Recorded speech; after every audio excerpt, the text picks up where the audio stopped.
প্ৰিয় বন্ধু বান্ধৱীসকল, আজি মেট্ৰিকৰ অংক পৰীক্ষা আছিলে। আপোনাৰ সন্তানে দিছিলে নেকি? যদি আপোনাৰ সন্তানৰ অংক পৰীক্ষা ভাল হোৱা নাই বুলি কৈছে, তেতিয়া আপুনি অকণমানো চিন্তা নকৰিব।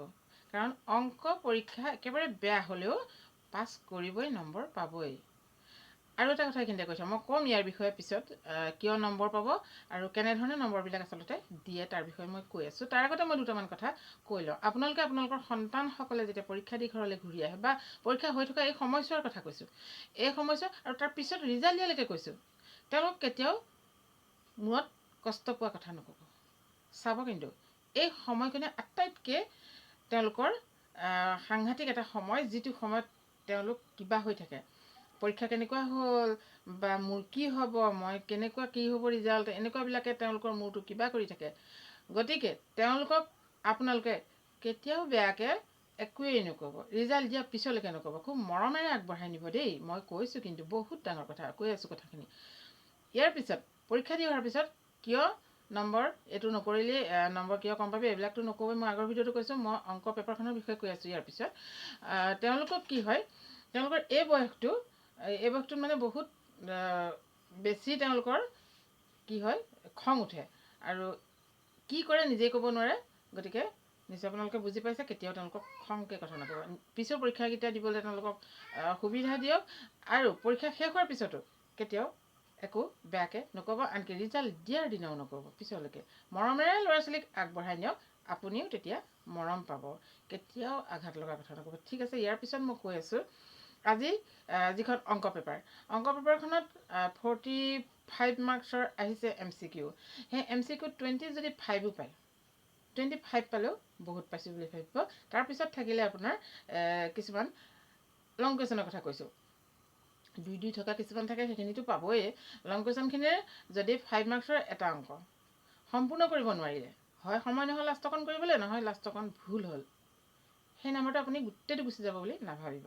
সেই অংকটো যদি আধা ওপৰত শুদ্ধ হৈ আহে, সেই তাত ষ্টেপ মাৰ্কছ থাকে, দিবই। যদি 5 থাকে 2, 3 দিবই।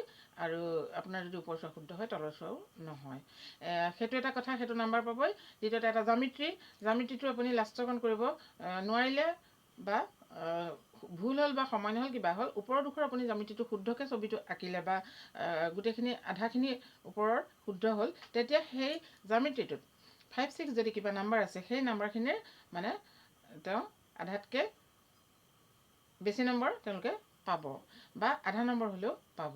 তাৰপিছত থাকিলে নহয় 10 মাৰ্কছ, ইয়াত 100ৰ ভিতৰত, ইয়াত 90 মাৰ্কছৰহে কৰিছোঁ। গতিকে সকলোখিনি লগাই পাছ কৰিবাই তোমালোকে, অকণমানো চিন্তা নকৰিবা। গতিকে এই টেনশ্যনটো দূৰ কৰাওক আপোনালোক অভিভাৱকসকলে, যে অংকত পাছ কৰিবই লাগিব আৰু অংকত পাছ কৰিবই লাগিব, নহয় অংকত পাছ মানে কৰিবাই। মই এই ভিডিঅ'টো এডিট নকৰোঁ দেই, কিছুমান কথা যদিও হেৰি হৈছে। গতিকে তেওঁলোকক কেতিয়াও নক'ব, একো কথা নক'ব। দ্বিতীয়তে আৰু এটা কথা, আমাৰ এই পৰীক্ষা হৈ থকা সময়ছোৱাত ল'ৰা ছোৱালীখিনিক পৰীক্ষাৰ বিষয়ে একো কথা আপোনালোকে নুসুধিব। নিজে নিজে তেওঁলোকে পঢ়া শুনা কৰি পৰীক্ষা দিয়ক। বাকী আপোনালোক গাৰ্জেনসকলে মাত্ৰ এটাই কথা, পৰীক্ষা দি অহাৰ পিছত কেনেকুৱা হ'ল পেপাৰখন আপুনি চাব, অকণমান সময়টো চাবই তেওঁৰ লগত আলোচনা কৰি, তাৰপিছত আপুনি আঁতৰাই থৈ দিব। এই কথা মই আগতেও কৈছোঁ ভিডিঅ' এটাত। আৰু এই পৰীক্ষাৰ দিনকেইটাত তেওঁলোকৰ কাষত যদি কোনোবাই কিবা গান বাজনা বজায়, সেইখিনি আপোনালোকে কণ্ট্ৰল কৰিব। মই কণ্ট্ৰল কৰি থৈছোঁ, মই আগতেও কৈছোঁ, আৰু সেইটো বেয়া পোৱাৰ কথা নহয়, হয়তো নবজায়, আজিকালি যুগৰ মানুহে বহুতো বুজি পায়। তাৰপিছত মই এটা কথা কৈছোঁ, এতিয়া পৰীক্ষা হৈ থকা সময়ছোৱাত কিছুমান বাতৰি পাই আছোঁ আমি, সেই বাতৰিবিলাক সেই পৰীক্ষাৰ্থীসকলৰ কামত কেতিয়াও নেপেলাব, দৰকাৰ নাই। কথা আপুনি নাপাতিব পাকঘৰত বা কাষত, কাৰণ আপোনাৰ সন্তানৰ কাণত পৰিলে পঢ়াত ডিষ্টাৰ্ব হ'ব। এটা শব্দও ক'ৰবাত কিবা এটা হৈছেতো, বহুত ঘটনা হৈ আছেতো, আমি শুনি আছোঁ, পাই আছোঁ, ক'ত মা ক'ত কি হৈছে, এনেকৈ যাতে সুধিব লগা নহয়। কাৰণ সেইটোৱে তেওঁলোকৰ চিন্তা আহি থাকিব, পিছৰ পৰীক্ষাটোত তেওঁলোকক ডিষ্টাৰ্ব দিব।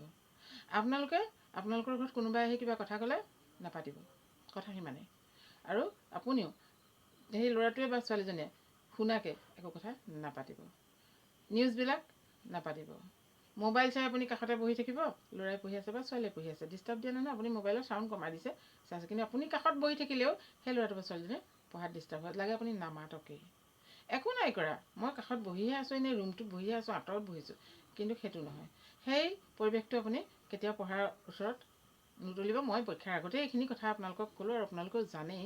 তথাপিতো মই আজি অংক পৰীক্ষাৰ বিষয়ে ক'বলৈ যাওঁতে দুটামান কথা কৈছোঁ, যিহেতু মই অংক ভাল পাওঁ। আৰু এটা কথা, অংকৰ এই সূত্ৰখিনি অংকৰ যদি সূত্ৰটো শুদ্ধকৈ লিখে, তেতিয়া সেই পিছৰ চোৱা যদি ভুলো হয় তেতিয়াও তাত নম্বৰ পাব। গতিকে অংক পেপাৰখন যদি বেয়াও হৈছে, সেই তাক লৈ চিন্তা কৰিবলৈ কোনো কথা নাই। গেছ মাৰ্ক দিবই, আমি গম পাইছোঁ। গেছ মাৰ্ক আমাক আগতে কেনেকৈ দিয়ে?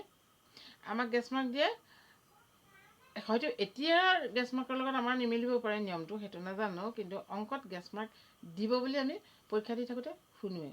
আৰু পিছত গেছ মাৰ্ক দিয়ে নিদিয়ে সেইটো সময়ৰ কথা। আমি সেইটোলৈ আশা নকৰোঁ, লোকৰ বস্তুলৈ আমি আশা নকৰোঁ। যদি নিদিয়েও আমি তেতিয়া পাছ কৰিম নাই, নিদিলেও পাছ কৰিম। কিন্তু পাছ মাৰ্কটো কৈছোঁ মই দেই, পিছত বেছি নম্বৰ পোৱা লেটাৰ পোৱা কথা সেইখিনি যিসকল লোকে ভাল কৰিছে তেখেতসকলে তেওঁলোকেতো পাবই, নহয় জানো?